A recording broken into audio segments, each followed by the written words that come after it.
बिस्मिल्लाहिर्रहमानिर्रहीम। अस्सलाम वालेकुम नाज़रीन, आप यूट्यूब चैनल देख रहे हैं। मैं इमरान खान हूँ। सबसे पहले पाकिस्तान की और अफ़गानिस्तान की हम बात करेंगे।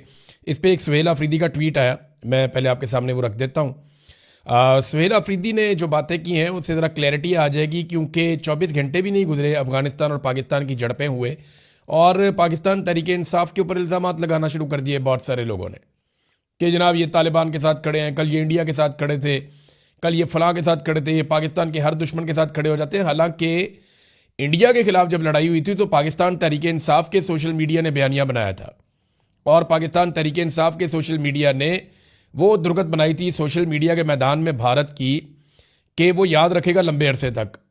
यानी जितनी उनको सोशल मीडिया में मार पड़ी उसमें बहुत बड़ा हिस्सा पाकिस्तान के सोशल मीडिया का था। अभी तो PMLN के लोगों ने बड़ा अजीबोगरीब, वो अच्छा जी अजीबोगरीब किस्म का एक वो नमूना बना के डाल दिया। तो अगर ये नैरेटिव इस तरह के लोग बनाएंगे ना तो इससे अच्छा बनाए ही ना। बहरहाल ये सुहेल अफरीदी साहब ने स्टेटमेंट दिया, इससे बड़ी क्लैरिटी आई है और ये चीज़ें रिकॉर्ड के ऊपर रहनी चाहिए। और पाकिस्तान के खिलाफ किसी भी मुल्क की तरफ से कोई इश्तियाल अंगेज़ी या जारियत होती है तो बगैर किसी खौफ और डर के हम पाकिस्तान के दिफा के लिए हर हद तक जाएंगे। ये सिर्फ हुकूमत खैबर पख्तूनख्वा नहीं बल्कि हर पाकिस्तानी अपना कौमी फरीज़ा समझता है। अंदरूनी इख्तलाफ और गलत पॉलिसियों पर तनकीद के बावजूद बैरूनी साजिशों या जारहियत में हम अपने मुल्क और सिक्योरिटी फोर्सेज के साथ खड़े रहेंगे।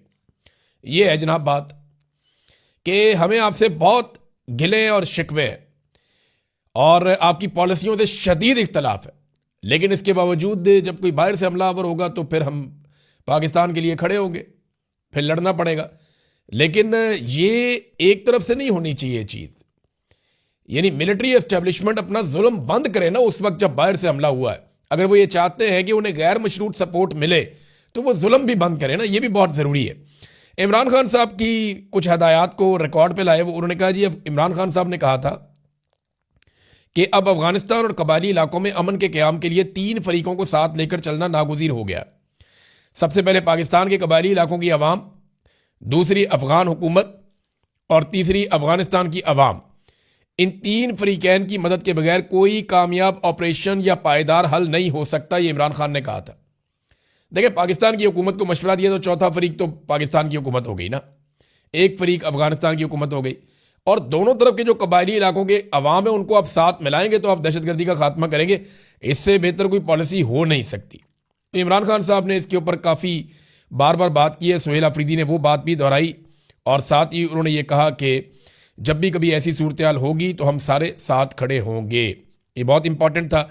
अब मैंने एक सर्वे करवाया अवामी, लेकिन उससे पहले मैं बताऊं कि बड़े अहमकाना किस्म के सवालात किए जा रहे हैं पाकिस्तान के अंदर और गद्दारियों के सर्टिफिकेट्स बांटे जा रहे हैं। ये बेशर्मी की जा रही है और ये वो लोग कर रहे हैं जिन्हें सिर्फ शाबाशी चाहिए, शाबाशी चाहिए मिलिट्री एस्टेब्लिशमेंट की कि जनाब हम आपके बहुत पालतू हैं, लिहाजा देखिए हम गद्दारियों के सर्टिफिकेट बांटना शुरू हो गए। यानी तुम किसके साथ हो, ये क्या सवाल हुआ भाई? जो अफगानिस्तान का आदमी है या अफगानी है वो अफगानिस्तान के साथ होगा और जिसके बाद पाकिस्तान का शनाख्ती कार्ड पासपोर्ट है वो पाकिस्तान के साथ होगा। तो हर पाकिस्तानी पाकिस्तान के साथ ही होगा ना। ये सवाल करने का मकसद एक तकसीम पैदा करना है मुल्क के अंदर। देखिए, इख्तिलाफ राय होता है। कई लोग कहते हैं इस काम को करने का ये तरीका ठीक है, कई लोग कहते हैं नहीं वो तरीका ठीक है, कई लोग कहते हैं ये काम क्यों कर रहे हो। इख्तिलाफ होता है तो इसके जरिए से मुल्क को तकसीम नहीं करते, गद्दारियों के सर्टिफिकेट नहीं बांटते। ये बड़ा अहमकाना सवाल है कि तुम किसके साथ हो। यानी पाकिस्तानियों में इख्तिलाफ राय को एक बड़ी तकसीम में बदल कर ये गद्दारियों के सर्टिफिकेट बांट रहे हैं कि ये मुहिब वतन है और ये गद्दार है और ये हमने जनाब एक तरीक़ाकार बना लिया, इससे पता चल जाएगा। ये बड़ी ज़्यादती है। मैंने एक अवामी सर्वे करवाया और इसमें आपको पता चलेगा कि पाकिस्तानी क्या सोच रहे हैं। ये अवामी सर्वे में आपके सामने रखता हूँ। ये वीडियो है जनाब, ये देखें। इसमें हमने अवामी सर्वे करवाया जिसमें मुज़ाकरात या जंग, ये 2 ऑप्शन हमने पाकिस्तानियों के सामने रखे। तो इसमें सवाल हमने ये पूछा पाकिस्तान और अफगानिस्तान के दरमियान कशीदगी और इसके सिलसिले में मुज़ाकरात से हल करना चाहिए या जंग से करना चाहिए। सवाल हमने पूछा था कि आपकी ओपिनियन क्या है बतौर पाकिस्तानी। तो हमने ऑप्शन नंबर 1 रखा था मुज़ाकरात, ऑप्शन नंबर 2 रखा था जंग। इसके ऊपर जो लोगों ने रद्द-ए-अमल दिया, पहले मैं आपको ये बता दूं कि हज़ारों लोगों ने इसके ऊपर वोटिंग की है, बहुत बड़ी तादाद में वोटिंग की है और 80.6% लोग जो है उन्होंने वाज़ेह जवाब दिया है हाँ में या ना में, यानी मुज़ाकरात में या जंग में। ऑप्शन नंबर 1 और ऑप्शन नंबर 2 जो इस्तेमाल किए यानी मुज़ाकरात का ऑप्शन और जंग का ऑप्शन जिन लोगों ने इस्तेमाल किया वो 80% है। उनके अलावा जो बाकी लोग हैं उनकी तादाद कम है, यानी 20% ऐसे लोग हैं, 19.4% जो अपने कमेंट्स के अंदर डिस्कशन करते रहे। कई कह रहे हैं डॉलरों वाली जंग है, डॉलरों में क्यों चले गए, कई कह रहे हैं जी पुराने जर्नैल इसके लिए जिम्मेदार हैं, कोई ज़ियाउल हक का रोना रो रहा है, कोई बात कर रहा है, कोई परवेज़ मुशर्रफ की बात कर रहा है। तो वो लगभग हमारे पास जो जवाबात आए उनमें 19.4% जवाब ऐसे हैं जो डिस्कशन पे हैं, लेकिन 80.6% जवाब जो है वो बड़े क्लैरिटी के साथ आए हैं। उनमें लोगों ने ऑप्शन लिया है जंग का या मुज़ाकरात का। अब जनाब मुज़ाकरात के हामी लोग कितनी बड़ी तादाद में हैं, यानी पाकिस्तानी जिन्होंने हज़ारों की तादाद में वोट डाला, 89.4% मुज़ाकरात के हामी हैं, यानी 89.4%, 99.4% मुज़ाकरात के हामी हैं, और 10.6% जो हैं वो जंग के हामी हैं।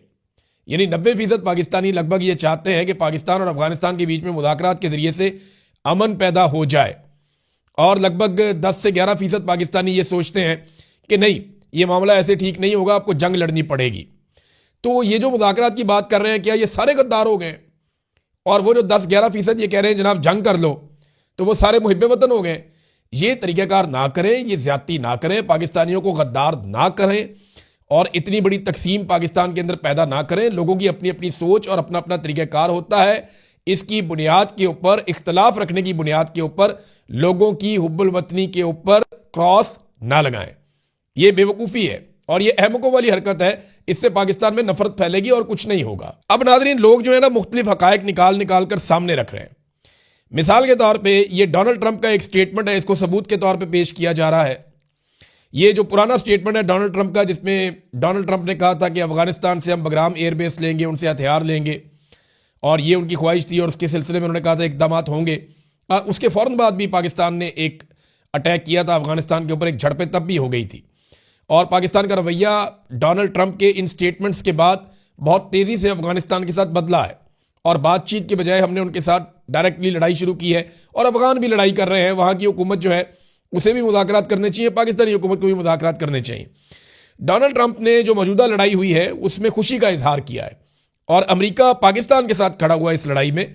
मैं इसकी मिसाल आपको दे देता हूँ। एलिसन एम हुकर जो हैं, ये अंडर सेक्रेटरी हैं यूनाइटेड स्टेट्स की पॉलिटिकल अफेयर्स की, और इन्होंने एक स्टेटमेंट दिया है कि पाकिस्तान के फॉरेन सेक्रेटरी से मेरी बात हुई है, और जो नुकसान हुआ पाकिस्तान का अफगानिस्तान के साथ लड़ाई में उसके हवाले से, और हम सिचुएशन को मॉनिटर कर रहे हैं क्लोजली। और इसके अलावा उन्होंने कहा जी पाकिस्तान को अपने दिफा के हवाले से हम पूरी सपोर्ट दे रहे हैं तालिबान के हमलों के खिलाफ। तो अमेरिका जो है वो इस सूरत हाल में पाकिस्तान के साथ खड़ा हो गया है। और डोनाल्ड ट्रंप से जब इस हवाले से सवाल किया गया तो डोनाल्ड ट्रंप ने कहा, यानी खुशी का इजहार किया, यानी शाबाश वाला अंदाज था उनका। उन्होंने तारीफ़ की फील्ड मार्शल की और शहबाज शरीफ की। उन्होंने कहा पाकिस्तान अच्छा कर रहा है, मुदाखलत नहीं करूँगा। तो थोड़े दिन पहले ना कुछ लोग कह रहे थे कि तालिबान के साथ इसराइल मिल गया। वो एक आर्टिफिशियल इंटेलिजेंस की वीडियो बनी हुई थी। उस वीडियो की बुनियाद के ऊपर पाकिस्तान के बहुत सारे दानिश्वर, बहुत सारे सहाफ़ी, वैसे आर्टिफिशियल इंटेलिजेंस भी ऐसी चीज़ है, ऐसी ऑडियो वीडियो मिक्स करते हैं पता ही नहीं चलता। बाद वक़्त बंदा फंस जाता है, मुझे गलतफहमी हो जाती है। लेकिन कुछ चीज़ें होती हैं कॉमन सेंस में आती हैं कि यार ये तो हो ही नहीं सकता। तो वहाँ पे इसराइली वज़ीर-ए-आज़म के खाते में तालिबान डाल दिए अफगानिस्तान के, उन्होंने कहा ये मिले हुए हैं आपस में, और वो कह रहे हैं इनको सपोर्ट करेंगे। और अब जो नेतन्याहू हैं उनके बड़े जो हैं डोनाल्ड ट्रंप, वो पाकिस्तान को सपोर्ट कर रहे हैं। तो वो दानिश्वर अब इस बारे में क्या करेंगे और क्या कहेंगे? सवाल तो ये पैदा होता है ना। अब बताएं ना, अब वो इस बारे में क्या कहते हैं। तो ट्रंप की जो ख्वाहिश है उसके बाद पाकिस्तान और अफगानिस्तान के हालात ज़्यादा ख़राब हुए। पाकिस्तान को बैरूनी ख्वाहिशात की बजाय अपने अंदरूनी मामलात की तरफ तवज्जो देनी चाहिए। ये एक वॉरफेयर एनालिसिस, एक अमेरिका का पूरा एक सिस्टम है और इसके अंदर काफ़ी लोग एनालिसिस करते हैं। उन्होंने ये बताया कि एक एटमी कुव्वत को कभी भी बाहर से ऐसा ख़तरा नहीं होता जो अंदर से होता है। तो पाकिस्तान को अपने अंदरूनी मामलात में काम करना होगा। एक तो उन्होंने वजह बताई कि डोनाल्ड ट्रंप की ख्वाहिश की तकमील है। दूसरा उन्होंने कहा जी कि ये जो लड़ाई है इसके पीछे पाकिस्तान के अंदर मामलात बड़े गैर मकबूल हो चुके हैं। जो रजीम इस वक्त पाकिस्तान के अंदर काम कर रहा है तो वो आवाम को अपने पीछे खड़ा करना चाहते हैं। फिर उन्होंने कहा जी असल मसाइल से ये पाकिस्तान भटक रहा है, अंदरूनी खामियां पाकिस्तान को अपनी दूर करनी पड़ेंगी। दहशतगर्दी को पाकिस्तान के अंदर से इसका खात्मा करना पड़ेगा। मुराद सईद ने